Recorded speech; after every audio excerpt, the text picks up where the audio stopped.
Muy buenas noches, que el Señor les bendiga una vez más para compartir el estudio de nuestro miércoles que normalmente dábamos en nuestra iglesia. Pues ahora lo estamos haciendo por este medio y pues nos gozamos en compartir la palabra del Señor. Estamos estudiando un poco el Evangelio de Mateo. Vamos a escuchar una pequeña alabanza antes de comenzar este estudio, y es un himno que se titula Ante mi Señor.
Amén.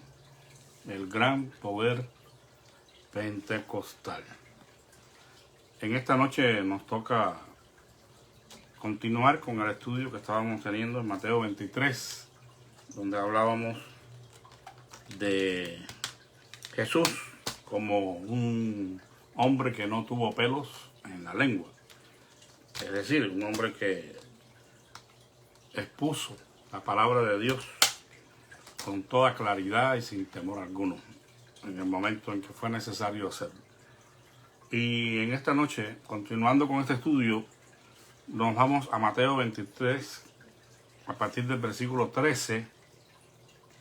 No lo voy a leer porque sería demasiado largo, pero por lo menos el primer versículo dice: Mas hay de vosotros, escribas y fariseos, hipócritas, porque cerráis el reino de los cielos delante de los hombres, pues ni entráis vosotros, ni dejáis entrar a los que están entrando.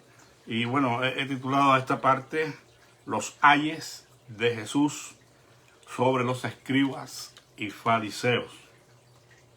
Los profetas del Antiguo Testamento transmitían su mensaje al pueblo a través de tres medios fundamentalmente: la palabra, las acciones simbólicas y las palabras escritas, o sea, rollos, lo que llegaron a constituirse después como los libros que nosotros conocemos. Jesús utilizó en su ministerio al menos los dos primeros recursos, es decir, la palabra y las acciones simbólicas. Y en esta ocasión, en este pasaje que tenemos delante de Mateo 23, a partir del versículo 13, Jesús está utilizando el ay, que era una forma literaria común, conocida como oráculo del ay. O sea, que dentro de los diferentes tipos de oráculos, mensajes proféticos que Dios tenía para su pueblo y comunicaba a través de los profetas, se encontraba el ay. Esta palabra era usada por los israelitas como una exclamación frente a los desastres o a la muerte, o cuando se lamentaban en un funeral. A través de los profetas, Dios hace predicciones de un destino fatal íntimamente inminente usando el ay.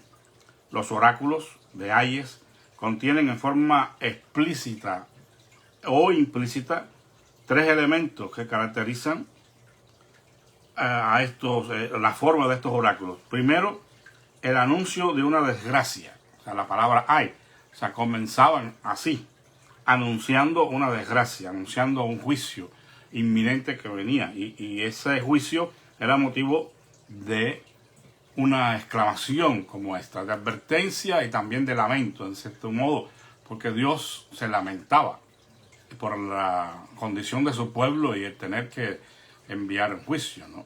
Pero también es una palabra que indica advertencia. ¡Ay de ustedes que no quieren obedecer mis mandamientos!, ¿no? Entonces, en primer lugar, es un anuncio de una desgracia, de un juicio. Y también expresa, como ya dije, una advertencia. En segundo lugar, se anuncia la razón de la desgracia, o la razón por la que se va a hacer el juicio. Y en tercer lugar, una predicción de las fatales consecuencias, donde se incluía muchas veces también el llamado al arrepentimiento como la única solución, en ciertos casos, ¿verdad?, para que Dios no hiciera su juicio. En el versículo 13 que leímos, Jesús está declarando una expresión de reproche y anuncio del juicio al estilo profético. Por poner solo un ejemplo, pero hay muchísimos. En Jeremías 22:13 dice: ay del que edificas su casa con injusticia y sus salas sin equidad, sirviéndose de su prójimo de balde y no dándole el salario de su trabajo. O sea, una situación de injusticia social en este caso. Y el Señor lo denuncia. Hay ejemplos en el mismo Evangelio de Mateo, capítulo 11, versículo 21, Mateo 18:3, donde el Señor condena ciertas cosas y lo anuncia como un ay, ¿verdad? Aquí, en este versículo de Mateo 23:13, Jesús está condenando el legalismo de estos líderes religiosos, que por medio de mandamientos de hombres, es decir, lo que llamaban en aquel contexto la tradición de los ancianos, hacían difícil, si no imposible, su cumplimiento, y de esta manera desanimaban a aquellos que deseaban servir a Dios. Jesús los llamó hipócritas, porque ni ellos mismos cumplían con esas disposiciones legalistas. Y esto era una situación muy común. Desafortunadamente, pues, estas personas no estaban cumpliendo con el celo que debieran la verdadera ley de Dios, como vamos a ver. Y a través de estas disposiciones legalistas, estos mandamientos de hombres que invalidaban el mandamiento de Dios, hacían o le hacían a las personas más difícil el asunto de la obediencia. Y se desanimaban muchas personas al ver que estos mandamientos ellos no los podían cumplir. El versículo 14 aparece solo en algunos manuscritos de Mateo. Es decir, este versículo que dice: ay de vosotros, escribas y fariseos, hipócritas, porque devoráis las casas de las viudas, y como pretexto hacéis largas oraciones. Por esto recibiréis mayor condenación. Este versículo aparece solo en algunos manuscritos de Mateo, por lo que la opinión de los estudiosos es que parece que fue tomado de Marcos 12:40 o Lucas 20:47 y fue interpolado aquí en el Evangelio de Mateo. Ahora, en el versículo 15 aparece otro ay. Ay de vosotros, escribas y fariseos, hipócritas, porque recorréis el mar y la tierra para ser un prosélito, y cuando llega a hacerlo, le hacéis 2 veces más hijo del infierno que vosotros. No se podía acusar a los escribas y a los fariseos de ser negligentes o perezosos en su labor proselitista, ¿verdad? De tratar de ganar adeptos o seguidores para sus sectas. Por eso es que Jesús dice que recorrían el mar y la tierra para lograr hacer un adepto o un prosélito, una palabra griega que se usaba para hacer referencia a un pagano que era convertido al judaísmo. O sea, que esto trataban de lograr estos escribas y fariseos y ponían mucho empeño en ello, recorriendo mar y tierra, como dice el Señor, pero a pesar de que trabajaban arduamente para lograr hacer un prosélito, después de conseguirlo, dice el Señor que lo hacían más dignos del infierno que ellos mismos. ¿Por qué? Por las mismas disposiciones legalistas que tenían y que les hacía imposible a las personas caminar en obediencia a Dios. El problema de estos líderes religiosos no era que no tuvieran celo, no es que fueran perezosos, descuidados, no, ellos tenían esa parte, pero el problema es que estaba su enfoque equivocado y estaba puesto en las cosas que no eran las más importantes y por eso se hacían peligrosos para la causa de Dios, porque no eran personas que estaban haciendo lo correcto, enfocándose en lo esencial de la ley. En el de los versículos 16 al 22 encontramos otra situación y son también ayes. Ay de vosotros, guías ciegos, que decís, si alguno jura por el templo, no es nada. Pero si alguno jura por el oro del templo, queda obligado. Insensatos y ciegos. Porque, ¿qué es mayor, el oro o el templo que santifica el oro? También decís, si alguno jura por el altar, no es nada. Pero si alguno jura por la ofrenda que está sobre él, queda obligado. Necios y ciegos. Porque, ¿qué es mayor, la ofrenda o el altar que santifica la ofrenda? Pues el que jura por el altar, jura por él y por todo lo que está sobre él. Y el que jura por el templo, jura por él y por lo que lo habita. Y el que jura por el cielo, jura por el trono de Dios y por el que está sentado en él. O sea que algunos maestros me enseñaban que ciertos juramentos eran más obligantes que otros. Es decir, que comprometían a la persona más que otros a su cumplimiento u observancia. Por esta razón, para evitar mayores responsabilidades, juraban por cosas menores.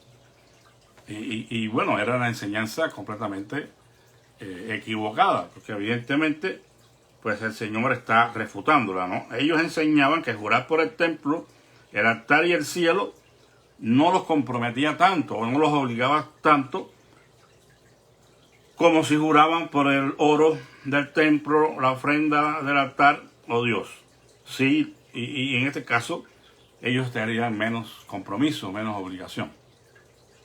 Pero Jesús les dice claramente lo absurdo de esa enseñanza. O sea, que no podía ser posible que jurando por algo considerado menor se obviaba lo mayor en compromiso. El Señor está diciendo que no tiene sentido lo que ellos están enseñando, que si juras, como dice, por el altar, jura por él y por todo lo que está sobre el altar. O sea, que en las ofrendas o el oro o lo que sea. Debe entenderse esa palabra aquí como compromiso, que me compromete a la obediencia, ¿no? El juramento está dado en ese contexto.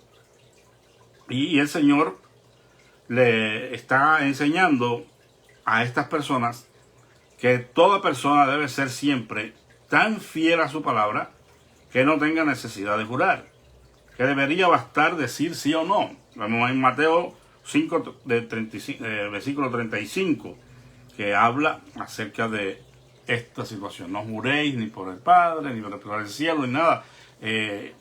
Mostrándoles a ellos que lo más importante era la palabra de la persona, su compromiso que tenía con Dios, que debería ser tal que no necesitara de hacer ningún tipo de juramento o ningún tipo de promesa. Por eso es que el Señor le dice y les llama de una manera bien dura a ellos. Les dice guías ciegos. Y como dice en otro contexto, ¿no? Si un ciego guía a otro ciego, pues ambos caen en el hoyo. Y lo que estaban haciendo estos líderes religiosos era provocando, ¿verdad?, la desviación de aquellos creyentes sinceros que querían agradar a Dios. Pero ellos le ponían trabas, dificultades a través de esas interpretaciones legalistas y poniendo el énfasis en el cumplimiento de esas cosas y no donde deberían poner, que vamos a ver dónde sería, ¿verdad?, que el Señor se lo recrimina. En el versículo 23, el Señor dice: hay de vosotros, escribas y fariseos hipócritas. Nuevamente, la palabra hipócrita es una palabra bien pesada. Porque pagáis el diezmo de la menta, del eneldo y del comino, y habéis dejado lo más importante de la ley: la justicia, la misericordia y la fe. Esto era necesario hacer sin dejar de hacer aquello. O sea, aquí es donde está lo que es de principal interés. Lo que era y lo que es y lo que será. Siempre de principal interés en los asuntos del reino de Dios, que es la justicia, la misericordia y la verdad, o el amor. La justicia, la misericordia y la fe. Algunos piensan que, bueno, más bien antes de llegar a ese punto, vamos a hacer mención de lo que significaba, ¿verdad?, estos elementos y cómo es que los fariseos cayeron en el error en esto. Cuando el Señor dice que diezmaban la menta y el eneldo y el comino, eran cosas no tan importantes. Eran cosas importantes y había que cumplirlas, pero no eran tan importantes como la misericordia, la fe. Y siempre se me va la trilogía esto, ¿verdad? La fe, la justicia y la misericordia, que eran las tres cosas más importantes. El comino, la menta y el eneldo eran especies. El comino era un fruto muy pequeño. Los escribas y fariseos eran meticulosos con el diezmo de estas pequeñas semillas, pero no obedecían en asuntos más importantes, como guardar o como garantizar que todos sus actos fuesen gobernados por la justicia, la misericordia y la fe. O sea, que esto es algo que siempre ha sido motivo de condenación de parte de Dios cuando usando a sus profetas. Bueno, lo voy a leer porque si no pierdo mucho tiempo, a decir sin leerlo, en Miqueas 6:8, que dice: oh hombre, Él te ha declarado lo que es bueno. ¿Y qué pide Jehová de ti? Solamente hacer justicia, amar misericordia y humillarte ante tu Dios. O sea, en el mismo contexto donde se esforzaban los líderes religiosos por ofrecer un sacrificio perfecto y todas esas cosas, parte de la liturgia en la manera correcta, pero descuidando la justicia, descuidando la misericordia, descuidando la fe. O sea, las cosas más esenciales de nuestra relación con Dios. De nada vale, en otras palabras, que se sea muy celoso en el cumplimiento de esos detalles de la liturgia o de las ofrendas o de lo que sea, si se está descuidando la práctica de la justicia, de la misericordia, de la fe. Por lo que Jesús está condenando de estos líderes precisamente eso. Él no está diciendo que el dar el diezmo no fuera importante. Estaba puntualizando que los escribas y fariseos estaban haciendo hincapié en unas áreas a costas de otras. Pues de forma parecida, pudiéramos nosotros caer en este mismo error. podemos preocuparnos tanto de las normas y las leyes externas, por ejemplo, en la iglesia, que acabamos olvidando los principios existentes detrás de ella. O sea, lo que realmente cuenta son esos principios que rigen esas prácticas. La práctica puede y tiene su lugar, pero el móvil, la motivación y la condición del adorador es mucho más importante. Y Jesús está condenando aquí este celo de estos fariseos. En el versículo 24 dice: guías ciegos que coláis el mosquito y os tragáis el camello. Bueno, lo que estaba haciendo aquí el Señor es usando una figura para ilustrar el hecho de que los fariseos habían descuidado lo más importante de la ley, es decir, la justicia, la fe y la misericordia, y se esmeraban en los detalles de menor importancia. Es lo mismo que vimos en el versículo 23. De los animales mencionados en la ley de Dios como impuros, el mosquito era el más pequeño, es Levítico 11, 2 al 23, y el camello era el más grande. Cuando dice el Señor, coláis, está haciendo referencia a que los fariseos colaban meticulosamente los líquidos con un filtro de tela para evitar hasta el más pequeño de los insectos inmundos, es decir, el mosquito, y se esforzaban para que no cayeran esos insectos en los líquidos que ellos colaban. Pero después dicen, pero se tragan el camello, es decir, estarían ellos en la disposición de tragarse lo más grande, de faltar a lo más grande, a lo más importante, que en este caso representado por el camello, indica el descuido que estos líderes religiosos estaban haciendo de la práctica de la justicia, de la misericordia y de la fe. Y eso es lo que el Señor está condenando aquí a estos líderes hipócritas. En 19:24 Jesús hace uso de una exageración parecida para ilustrar la dificultad de los ricos para alcanzar la vida eterna. El famoso versículo cuando dice que es más fácil a un rico pasar por el ojo de, ¿cómo es? Ahora se me fue vamos a leerlo. Pero tiene que ver con la dificultad de los ricos para entrar en la vida eterna. Y es una figura parecida a lo que está haciendo el Señor aquí. Entonces Jesús dijo a sus discípulos: de cierto os digo que difícilmente entrará un rico en el reino de los cielos.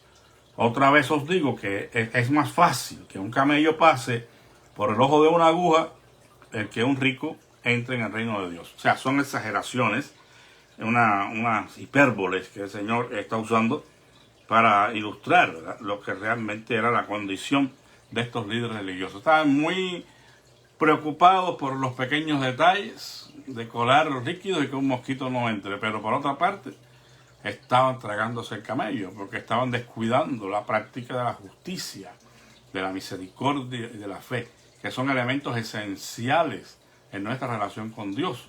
Deben regir todo lo que hacemos por el Señor. Ahora, en el versículo 25 y 26 hay una fuerte amonestación y lamento por la condición espiritual de los escribas y fariseos. Dice: fariseos ciegos, ay de vosotros, escribas y fariseos hipócritas, porque limpiáis lo exterior del vaso y del plato, pero por dentro estáis llenos de rapiña y de injusticia. Fariseos ciegos, limpia primero lo de dentro del vaso y del plato, para que también lo de fuera quede limpio. Y bueno, después habla de que son semejantes a sepulcros blanqueados, que por fuera a la verdad parecen hermosos, mas por dentro están llenos de huesos de muertos y de toda inmundicia. Aquí sencillamente hay una amonestación muy fuerte en contra de estos líderes religiosos.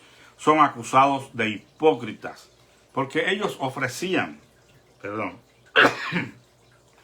una actuación de incuestionable piedad a la vista de los hombres. O sea, ellos se presentaban como modelos de piedad y de santidad. La impresión que ellos daban a través de la observancia meticulosa de los mandamientos, la vestimenta, todos los atavíos que ellos tenían que llevar, que ya hicimos mención en la clase pasada, que exageraban el tamaño de aquellas prendas para mostrar a la gente de que ellos eran muy piadosos. Pero en realidad solamente tenían una apariencia de incuestionable piedad. Su apariencia externa sí era magnífica, sorprendente, ¿no? Intachable. Sin embargo, por dentro hedían a muerte. Cuando el Señor dice aquí dentro, se refiere al carácter de las personas, al carácter de estos líderes religiosos. Pudieran, y lo hicieron, ¿verdad?, a dar una apariencia de ser hombres de piedad, de ser hombres santos, pero en realidad estaban llenos de muerte por dentro, porque el carácter, lo que ellos eran en realidad, no correspondía con la apariencia que daban. Es muy común ver a veces, hermanos, y en cualquier contexto, no solamente en este que estamos analizando de Jesús, sino a través de la historia de la iglesia, aquellos que son muy feroces en atacar los pecados de los demás, a veces son culpables de otros pecados iguales o peores.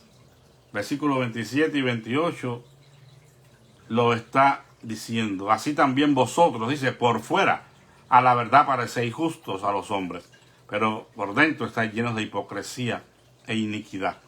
Y esto es muy, muy común.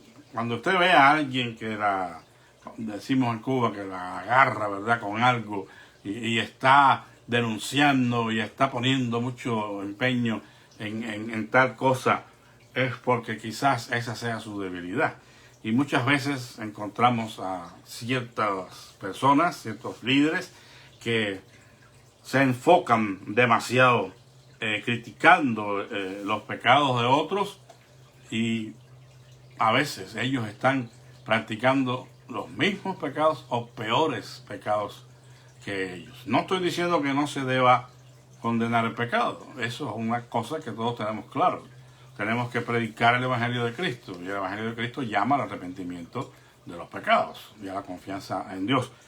Pero ya una cosa que traspasa esos límites es algo enfermizo, y muchas veces son personas como estos fariseos hipócritas que están condenando a otros y ellos están practicando los mismos pecados, pero como están en una posición de autoridad, pues pasa desapercibido.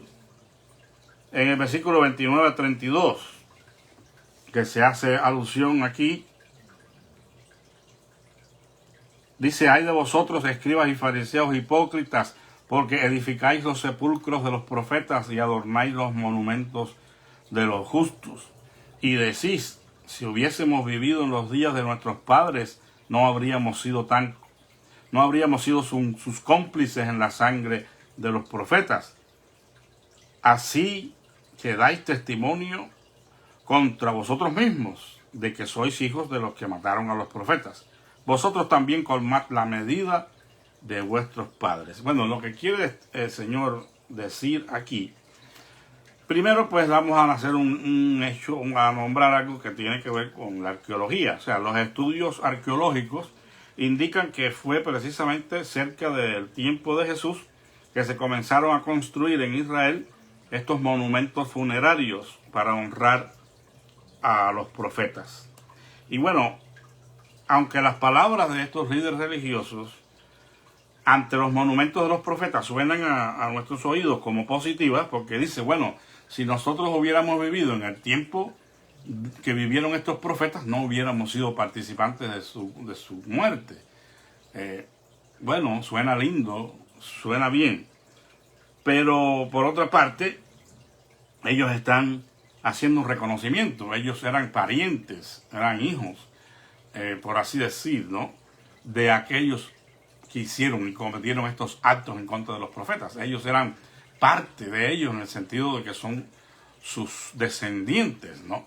Y bueno, no necesariamente los descendientes tienen que ser igual a sus antepasados, pero en la mayoría de las ocasiones eso pasa. No estamos aquí ante un caso de herencia de esta situación o un caso de maldición ni nada de eso. Simplemente que la mayoría de estos individuos siguieron siendo de la misma calaña que sus antepasados. Y no estamos diciendo que todos, definitivamente no todos los escribas y fariseos eran hipócritas y eran falsos. Habían verdaderos creyentes, fieles a Dios dentro de ellos.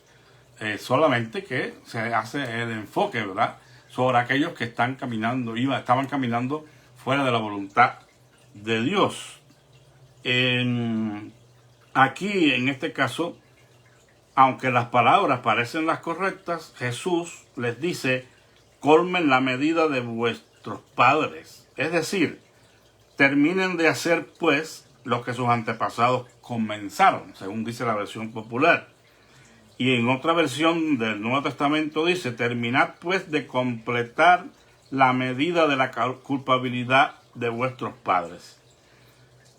Bueno, aquí estamos en la disyuntiva esta que le estaba diciendo, porque hay algunos intérpretes que piensan que esta generación de escribas y fariseos hipócritas que vivieron en el tiempo de Jesús habían heredado toda la culpa de sus antepasados. Yo discrepo de esto, no estoy de acuerdo con esta posición. Las escrituras son medianamente claras al hacernos saber que cada quien moriría por sus propios pecados, no por los pecados de sus antepasados. Es decir, que no necesariamente estas personas están actuando así porque simplemente están maldecidos y que han heredado esta situación. Repito, el modelo se tiende a repetir y la mayoría quizás había caído en esta situación, pero no podemos hacer una afirmación de que todos. No, eso es imposible, porque no debemos generalizar nunca. Además, conocemos de casos en las escrituras de personajes que siguieron al Señor, el mismo Nicodemo, el mismo José de Arimatea, solo por mencionar esos dos que están vinculados a la historia bíblica, pero definitivamente habían muchos de ellos que sí eran buenos y fieles creyentes, a pesar incluso de no haber reconocido a Jesús como el Mesías. Ahora, es evidente que si estos líderes o una gran parte de ellos eran hipócritas, entonces por dentro eran iguales a sus antepasados, que mataron a los profetas. Estos líderes falsos seguirían haciendo lo mismo. Sin embargo, había también, como ya dije, entre los escribas y fariseos verdaderos y fieles judíos. El punto es que estas personas a las cuales Jesús está acusando de ser hipócritas, de no ser sinceros, estas personas iban a repetir la misma conducta de sus antepasados. Pero es porque eran hipócritas y eran falsos, no porque lo hayan adquirido por producto de una herencia o una maldición. Porque hay mucha enseñanza de esa por ahí hoy. Y hacen creer a las personas que son víctimas de maldiciones generacionales, cosa que está completamente ajena a la verdad bíblica. El Señor aquí, en estos versículos de 34 al 36, hace una predicción, y esto demuestra lo que estamos diciendo. En los versículos 34 al 36 dice: por tanto, he aquí que yo os envío profetas sabios y escribas, y de ellos a unos mataréis y crucificaréis, y a otros azotaréis en vuestras sinagogas, y los perseguiréis de ciudad en ciudad, para que venga sobre vosotros toda la sangre justa derramada sobre la tierra, desde la sangre de Abel el justo hasta la sangre de Zacarías, hijo de Baraquías, a quien matasteis en el templo y entre el templo y el altar. De cierto os digo que todo esto vendrá sobre esta generación. Es decir, el Señor está haciendo una predicción aquí que se cumpliría en esa generación, en ese tiempo. Esta predicción demuestra lo que estamos diciendo antes acerca del carácter de estos falsos líderes religiosos. Por eso Jesús les dice, yo os envío. Es decir, si nosotros nos damos cuenta, el verbo está en el presente, lo que implica que estos acontecimientos sucederían pronto. Y Jesús está diciendo que ellos, al venir estos hombres justos de Dios, estos profetas, ellos cometerían el mismo pecado de sus antepasados. Continuarían persiguiendo, continuarían torturando y asesinando a los verdaderos profetas y siervos del Altísimo que vendrían. El verbo, como dije, está en presente. Algunos piensan que Jesús estaba haciendo referencia a los profetas, sabios y escribas que Dios envió a la iglesia apostólica. Dicen que el libro de los Hechos da testimonio a la precisión de esta profecía. Hechos 7, 51 al 60. Bueno, es posible, pero hay que tener en cuenta lo que vendría sobre la ciudad de Jerusalén y que es el anuncio que Jesús hace después, o la profecía que el Señor hace sobre Jerusalén, que vamos a considerar en un momento. Antes solamente quiero mencionar un detalle, no me voy a detener aquí, porque en primero no es tan importante y pudiera robarnos el centro del mensaje. Pero bueno, si hay alguna persona que le gusta estudiar y quiere indagar un poco, pues solamente le llamo la atención a este personaje que el Señor menciona aquí, de Zacarías, hijo de Baraquías. Muchos han cuestionado esta declaración de nuestro Señor, desde los más escépticos, al decir que Jesús cometió un error en su humanidad, confundiendo el nombre del profeta.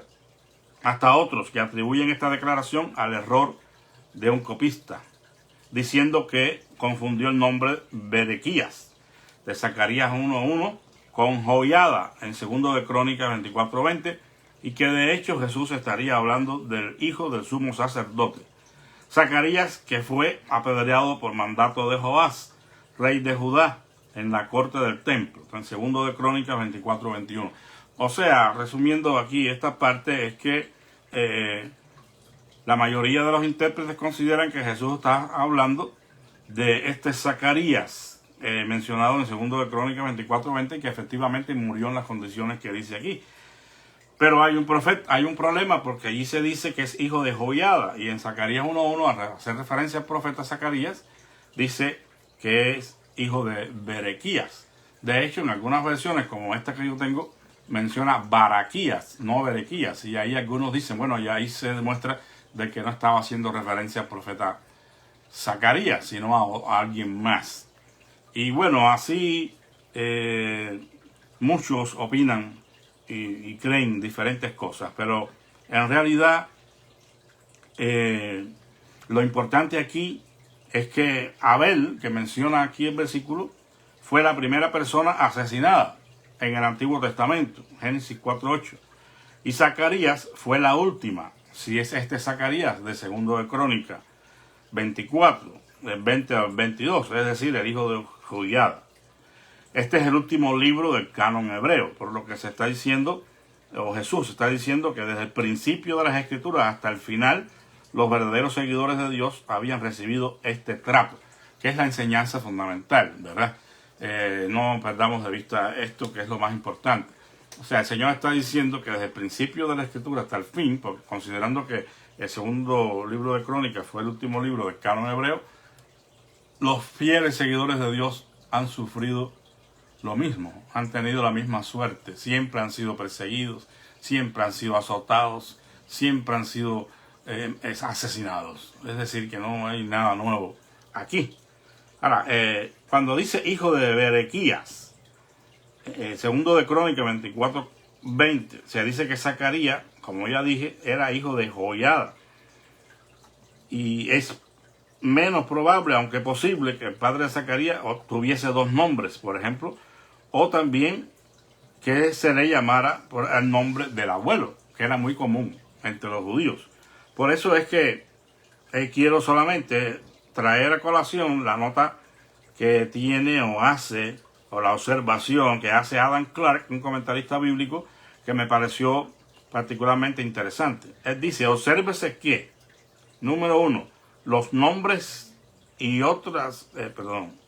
los nombres dobles eran comunes entre los judíos, y algunas veces se llamaba a una persona por un nombre y otras por el otro. Eso es algo muy común allí en esa cultura. Tenían 2 nombres, hasta más de 2 nombres, y a veces se llamaban por uno de ellos. Es una posibilidad, hay que tenerla en cuenta. La otra es el testimonio de Jerónimo, padre de la iglesia, que dice que en el Evangelio de los Nazarenos, después lógicamente una escritura apócrifa, aparece Joiada en lugar de Berequías.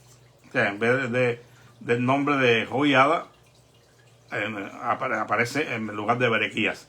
Y en tercer lugar, hay que tener en cuenta, según Adam Clarke, que Joiada y Berequías tienen el mismo significado. Es decir, que ambos nombres tienen el mismo significado. O sea, la alabanza y bendición de Jehová. Eso es lo que significa, tanto Joiada como Berequías. Bueno, es un asunto de curiosidad, que puede estudiarse, pero en definitiva a nosotros no nos preocupa mucho quién fue. Yo creo que me inclino a pensar porque es el Jeremías de Segundo de Crónicas 24:20. Ahora termina el capítulo con algo muy interesante y que es realmente tremendo, impactante para todos los que conocemos, ¿verdad?, la historia. Y es el llanto, el lamento de Jesús sobre la ciudad de Jerusalén. Jerusalén, Jerusalén, que matas a los profetas y apedreas a los que son enviados.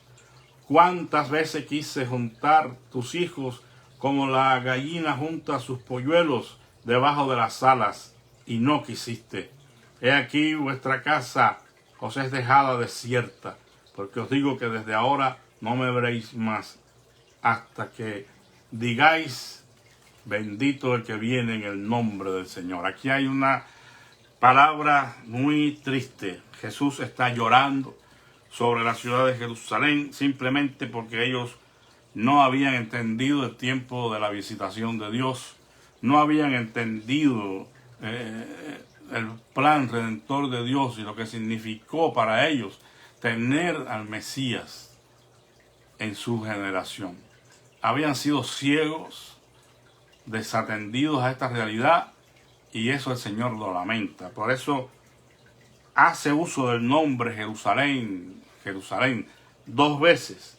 Cuando ellos hacían el uso de un nombre 2 veces, es para hacer una indicación de una profunda emoción, de un profundo sentir, en este caso un sentir de pena, de compasión del Señor hacia la ciudad que no quiso entender el tiempo de su visitación. Por eso en este caso propiamente indica el profundo lamento del Señor ante la condición de su pueblo y el juicio que vendría sobre ellos. Continúa el lamento dejando ver la gran frustración de Dios al querer dar abrigo y protección a su pueblo, pero ellos lo rechazaron.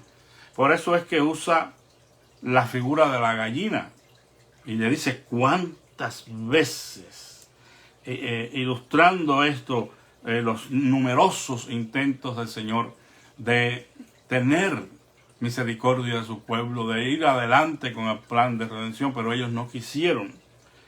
Se ilustra la oposición de Israel a la voluntad de Dios. Y la figura de la gallina, una palabra que en griego es ornis, ornis, sí. Es una palabra general para toda ave, no necesariamente la gallina, nada más. Simplemente que en el caso del Antiguo Testamento, que ellos conocían muy bien, pues se usa mucho la figura de la gallina o del ave para indicar el deseo que Dios tenía de ser el protector de su pueblo. El Padre muchas veces lo había intentado y ellos lo habían rechazado. Y ahora se está haciendo un intento como nunca antes porque se está enviando al Hijo de Dios, al Mesías, a este mundo. Y aún así lo rechazaron. O sea, por lo que se evidencia una vez más este carácter del pueblo que no quería sujetarse a la ley de Dios. Sin embargo, Dios está intentando una y otra vez ser su protector, como la gallina cubre los polluelos. Dios quiere ser nuestro protector. Dios quiere ser aquel que nos cuida, nos protege, nos alimenta. Pero ellos no recibieron al Mesías. Por eso Juan 1:11 dice: a los suyos vino y los suyos no les recibieron. Por lo que el Señor anuncia aquí la destrucción que vendría sobre la ciudad de Jerusalén. Si supieras lo que es para ustedes este día, se volverían, ¿verdad?, a Dios, de seguro. Pero no podían ni siquiera entenderlo, porque estaban desconectados. Cada quien estaba viviendo su vida, cada quien estaba ocupado en sus propios asuntos y lejos del Señor. ¿No le parece la figura muy familiar a los tiempos que estamos viviendo? Igualito, la gente anda para allá y para acá, de arriba para abajo, ocupados en sus asuntos, en sus negocios, en sus sueños, sus aspiraciones, pero están descuidando la relación con Dios, la búsqueda del reino de Dios y sus valores. Eso no cuenta. Dios no está en la agenda de la inmensa mayoría de las personas, amados hermanos. Y nosotros no podemos correr con esa suerte. Nosotros no podemos correr con ellos en el mismo desenfreno de disolución. Nosotros debemos proponernos buscar a Dios con todas las fuerzas de nuestro corazón. ¿Sabe lo que sucedió en el año 70? Los ejércitos romanos del general Tito y Vespasiano destruyeron la ciudad de Jerusalén y el templo lo hicieron pedazos. Murieron muchísimos bajo las espadas romanas. ¿Por qué? Porque no supieron entender el tiempo de la visitación de Dios sobre ellos. Asegurémonos, amados hermanos, de estar entendiendo los tiempos, de estar entendiendo la forma en que Dios está obrando para que nosotros estemos apercibidos en su segunda venida, en la segunda venida de Cristo a este mundo. Que Dios les bendiga a cada uno de ustedes, nos ayude, ¿verdad?, a todos nosotros, ¿verdad?, para que seamos de ese tipo de creyentes que está buscando por sí solo estar debajo de las alas protectoras del Dios Todopoderoso, porque el que habita al abrigo del abrigo del Altísimo morará bajo la sombra del Omnipotente. Vamos a orar. Te damos gracias, Padre bendito, en esta noche por tu palabra que nos inspira y nos ayuda, Señor, a entender que tú te lamentas y que tú lanzas advertencias una y otra vez sobre nosotros, como lo hicieras con tu pueblo y con estos líderes falsos, Señor. Te ruego en el nombre de Jesucristo que nos ayudes para no estar contados en este grupo de religiosos hipócritas que una cosa parecían, pero otra cosa eran, Señor. Ayúdanos a ser transparentes y ser realmente, Señor, creyentes que no tengamos nada que esconder, que podamos ser, Señor, lo que somos y que busquemos siempre tu gracia y tu protección. Bendice a cada uno de mis hermanos en esta noche y sé propicio a las necesidades, a las peticiones que ellos tienen delante de ti, Padre. Glorifícate en la vida de cada familia, en su necesidad, Señor amado. Guárdanos a todos muy cerca de ti en el resto de la noche. Oramos en el nombre de Jesús y por sus méritos. Amén. Gracias por escuchar, amados hermanos. Que el Señor les bendiga. Que tengan una feliz noche. Amén.